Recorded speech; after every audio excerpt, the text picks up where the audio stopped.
মইৰাবাৰী PMC আদৰ্শ বিদ্যালয়ৰ ছাত্ৰ-ছাত্ৰীৰ অভিনৱ কাৰ্যসূচী।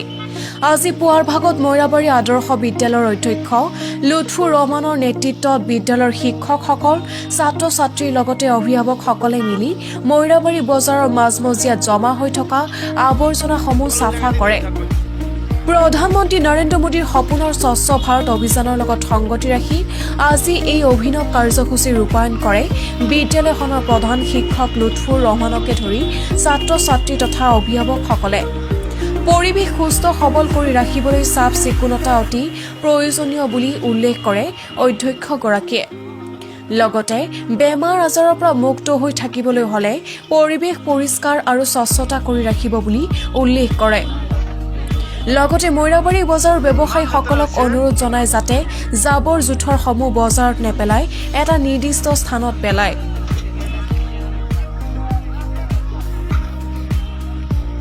আমি ধৰক জিলাখনৰ ভিতৰত PMC বিদ্যালয় ইংৰাজী মাধ্যমৰ নাবাখনে প্ৰথম আৰু আমি দাবী কৰোঁ যে আমাৰ স্কুল কেম্পাছখন পৰিষ্কাৰ আছে, আমাৰ ছাত্ৰ ছাত্ৰীসকল যথেষ্ট সচেতন হয়। সেই ছাত্ৰ ছাত্ৰীসকল যিটো সমাজৰ পৰা ওলাই আহিছে মইৰাবাৰী বৃহত্তৰ মইৰাবাৰী অঞ্চলত, আমি কিছুদিনৰ পৰা ভাবি আছিলোঁ যে মইৰাবাৰী বজাৰত আমি এটা স্বচ্ছতাৰ কাৰণে অলপ অভিযান কৰিব লাগে, সজাগতা কৰিব লাগে। আৰু তাৰ কাৰণে যোৱা 4 জানুৱাৰী যিটো আমাৰ অভিভাৱকৰ সভা হৈছিল তাতে আমি কথাটো উত্থাপন কৰিছিলোঁ আৰু অভিভাৱকসকলৰ পৰা ভাল সঁহাৰি পাইছিলোঁ। আজি বহুত অভিভাৱক আহিছে ইয়াত। আমি ছাত্ৰ ছাত্ৰীসকলক লৈ বিশেষকৈ তিনিআলি যিটো পুলিচ পইণ্টৰ পানীৰ ফোৱাৰা আছিলে সেই জেগাখিনি এনেকুৱা সদস্যময় অৱস্থা আছিলে সেইখিনি আজি চাফা কৰিলোঁ। তাতে থিয় হৈছে ভাল লাগিছে, টাইলছখিনি ওলাইছে, ধুনীয়া টাইলছ লগোৱা আছে। গতিকে এই জেগাখিনি যদি আকৌ কাৰ্যক্ষম কৰা যায় ডেফিনেটলি ভাল লাগিব। আৰু আমি এটা পদক্ষেপ লৈছিলোঁ, আমি ছাত্ৰ ছাত্ৰীসকলে শিক্ষক শিক্ষয়িত্ৰী মিলি প্ৰত্যেকটো দোকানে দোকানে আমি গৈছোঁ, গৈ পেলাই তেওঁলোকক নমস্কাৰ দি পেলাই বুজাবলৈ চেষ্টা কৰিছোঁ যে আপোনালোকে প্ৰত্যেকে নিজৰ নিজৰ দোকানৰ আগত এখন এখনকৈ ডাষ্টবিন ৰাখক, যাতে আপোনালোকৰ নিজৰ আৱৰ্জনাখিনি নিজে সংৰক্ষিত কৰিব পাৰে বা ভাল জেগাত পেলাব পাৰে। আশা কৰিছোঁ তেওঁলোকে আমাৰ এই কথাখিনি শুনিব, কিছু হ'লেও পৰিৱৰ্তন আহিব। ছাৰ লাখ লাখ পাইছোঁ, পুখুৰী মৰা পাইছোঁ, মাছ পাইছোঁ, বহুত কিবা কিবি পাইছোঁ। ছাৰ এতিয়া এই যিটো ব্যৱস্থা কৰিছিলে ভাল পদক্ষেপ আছিলে স্কীমৰ জৰিয়তে, কিন্তু আঞ্চলিক পঞ্চায়তৰ আঞ্চলিক পঞ্চায়তে হওক, বজাৰ কমিটি হওক, তেওঁলোকে পাৰিলে যিমান সোনকালে পাৰে সেই জেগাখিনি আকৌ কাৰ্যক্ষম কৰক। আমি যদি ইয়াতে আহি থিয় হৈ 1-2 মিনিট চাব পাৰোঁ ভাল লাগে জেগাখিনি। আৰু মইৰাবাৰী পৰিষ্কাৰ কৰোঁ বুলি ভাবিলে কৰিব পাৰিম, চবেই যদি মিলি পেলাই কৰা যায়, একো আচৰিত কথা নহয়।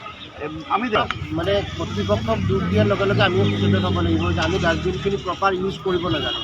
আৰু তেওঁলোকৰো এটা অৱহেলা থাকে যে আজি যিখিনি চাফা কৰিব লাগিছিলে আজি নকৰি একদিন পিছত কৰে।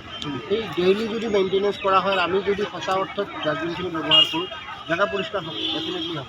বেলেগ ক'বলগীয়া হাতযোৰ কৰি অনুৰোধ কৰিম যে তেওঁলোকে যাতে নিজৰ নিজৰ দোকানৰ যিখিনি আৱৰ্জনা হয় ভাল জেগাত পেলাওক আৰু বজাৰ কমিটিৰ লগত যোগাযোগ কৰি উঠাই দিবলৈ ব্যৱস্থা কৰক। কাৰণ চাওক, যদি বেমাৰ আজাৰ বিয়পে আমি আমাৰ স্কুলৰ ছাত্ৰ ছাত্ৰীৰ হ'ব তেনেকুৱা নহয়, সমাজখনকে পাব, গতিকে দোকানীজনৰো পাব বেমাৰ। গতিকে সেই বেমাৰ যদি আমাৰ চবকে নাপাওঁ, চবেই যদি পৰিষ্কাৰ কৰি ৰাখোঁ, নিজৰ ঘৰখন যেনেকৈ পৰিষ্কাৰ কৰি ৰাখোঁ, আমাৰ চাৰাউণ্ডিংখিনি যদি পৰিষ্কাৰ কৰি ৰাখোঁ ভাল হ'ব।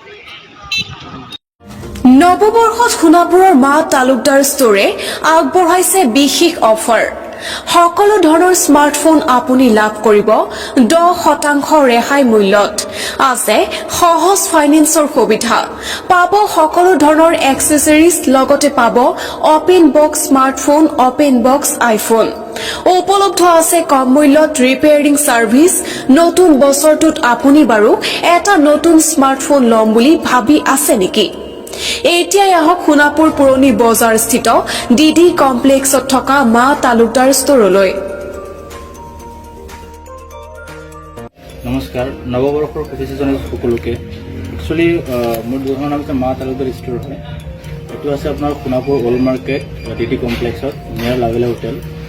তো ইয়াতে মোৰ কিছুমান মানে এচেছৰিজ আছে, প্লাছ মোবাইল আছে। আমাৰ মোবাইলৰ আমি অফাৰ দি আছোঁ, 10% অফ দি আছোঁ। লগতে আমাৰ EMI ইজি EMI হৈ আছে, আপোনাৰ কোনো অসুবিধা নাই। ছেকেণ্ড, আপোনাৰ এচেছৰিজবিলাকৰ আমাৰ ৰেটবিলাকো কম আছে। লগতে আমি মোবাইল ৰিপেয়াৰিঙো ৰাখিছোঁ আৰু আমি আইফোন ৰাখিছোঁ, এইটো অপেন বক্স আইফোন, এইবিলাক পাব আপোনালোকে।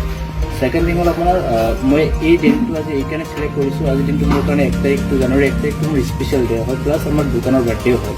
চ' সেইকাৰণে মই আপোনালোকক শ্বেয়াৰ কৰিছোঁ যাতে যিকোনো ধৰণৰ প্ৰব্লেম পায় আপোনালোকৰ মোবাইলত আমাৰ তাত আহিব পাৰে। আমি কম কষ্টত আপোনালোকক ছাৰ্ভিচ ভাল দিওঁ।